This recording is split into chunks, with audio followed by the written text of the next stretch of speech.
जिस टिकटॉक की घटिया वीडियोस को देखकर सरकार ने इंडिया में इसे बैन कर दिया था और अमेरिका हंस रहा था, अब वही अमेरिका इसे अपने देश में बैन करने की तैयारी में लगा है। जैसे इंडिया के छपरियों का रोजगार टिकटॉक से इंस्टाग्राम पर आ गया, कुछ ऐसा ही हाल आज अमेरिका का भी होने वाला है। सबसे पहले जानते हैं कि अमेरिका में टिकटॉक को लेकर क्या चल रहा है। ऐसा कहा जा रहा है कि अमेरिका बहुत जल्द टिकटॉक को बैन करने वाला है। टिकटॉक को बैन करने के लिए अमेरिका एक तरह का इलीगल ग्राउंड तैयार करने में लगा है। द वॉल स्ट्रीट जर्नल की एक रिपोर्ट की माने तो टिकटॉक की पेरेंट कंपनी बाइटडांस को अमेरिकी सरकार ने एक लेटर दिया है, जिसमें कहा गया है कि टिकटॉक अपनी कंपनी की एक बड़ी हिस्सेदारी किसी अमेरिकी कंपनी को बेचे, और अगर ऐसा नहीं होता तो अमेरिका इसे पूरी तरह से बैन कर देगा। वहीं चीन ने अमेरिका पर बड़ा आरोप लगाते हुए कहा कि अमेरिका चीन पर दबाव बनाना चाहता है और चीनी कंपनीज को बर्बाद करना चाहता है। इसके अलावा चीन का कहना है कि चीन अपने किसी भी कंपनी या ऐप का इस्तेमाल अपने फायदे के लिए नहीं करता। वहीं अमेरिका की शर्त पर टिकटॉक की पेरेंट कंपनी बाइटडांस का कहना है कि टिकटॉक कंपनी का 60% हिस्सा वो पहले ही दुनिया भर के ग्लोबल इन्वेस्टर्स को दे चुका है, जबकि 20% हिस्सा टिकटॉक कंपनी के लिए काम करने वाले कर्मचारियों के पास है। बाइटडांस के अनुसार टिकटॉक का केवल 20% हिस्सा ही कंपनी के फाउंडर्स के पास है।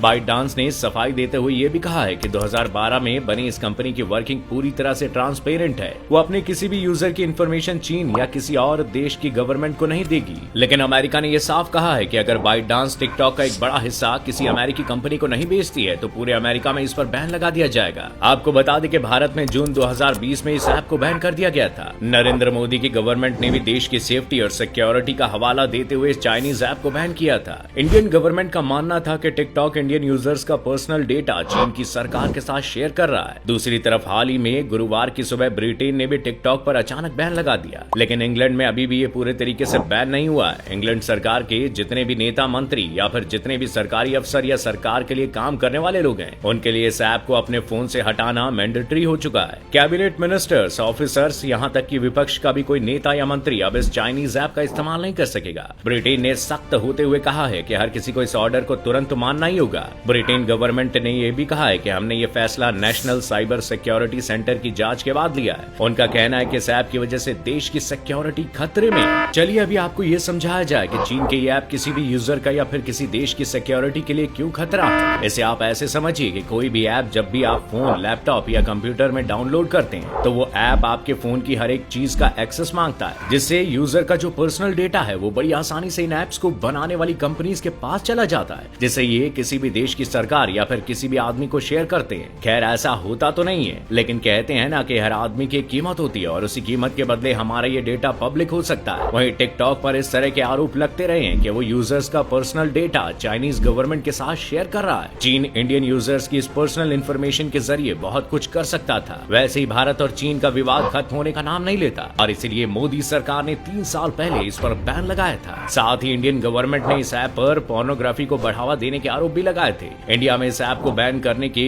ऊपर बात करें तो भारत में सबसे पहले मद्रास कोर्ट ने इस ऐप पर बैन लगाया था, जिसके बाद सुप्रीम कोर्ट ऑफ इंडिया ने जांच में दोषी पाए जाने पर इसे बैन कर दिया था। आपको जानकर हैरानी होगी कि भारत में बैन होने पर इस ऐप को रोज 3,500 करोड़ का नुकसान हुआ था। अकेले भारत के इस ऐप में करीब 24 करोड़ यूजर से। बैन के वक्त टिकटॉक इंडिया के सीईओ ने सफाई देते हुए कहा था कि हम भारतीय कानूनों का पालन कर रहे हैं। भारतीय कानूनों के तहत हम हमेशा से डेटा प्राइवेसी और सुरक्षा नियमों का बहुत अच्छे से पालन करते आ रहे हैं। हमने चीन या फिर किसी भी देश की सरकार के साथ भारतीय यूजर्स की कोई भी जानकारी शेयर नहीं की है और न ही भविष्य में हम कभी ऐसा करेंगे। हम यूजर की प्राइवेसी की अहमियत को समझते हैं। इस ऐप को बैन करने के लिए साल 2020 में भारत के कानून में एक नई आईटी धारा जोड़ी गई थी, 69 ए। इस कानून के तहत देश की संप्रभुता, एकता और सुरक्षा के हित में अगर सरकार को लगता है कि किसी ऐप या फिर किसी रिसोर्स पर बैन लगाना चाहिए तो वो किसी भी कंप्यूटर रिसोर्स पर रोक लगा सकती है। और इस धारा के अनुसार कोई कंपनी इस ऑर्डर को नहीं मानती तो उसके अधिकारियों को 7 साल की जेल भी हो सकती है और जुर्माना अलग। और इसी धारा के तहत भारत सरकार ने इस पर बैन लगाया था और ऐसा ही एक फैसला ब्रिटेन में भी लिया जा रहा है। टिकटॉक को बैन करने के ऊपर उस समय जो बातें भारत ने टिकटॉक को लेकर कही थी, अब सारे देश उसे फॉलो करते दिखाई दे रहे हैं, लेकिन उस समय भारत की बहुत आलोचना हुई थी। दुनिया भर के देशों का कहना था कि भारत चीन को दबाना चाहता है। ऐप को बैन करने से क्या हो जाएगा।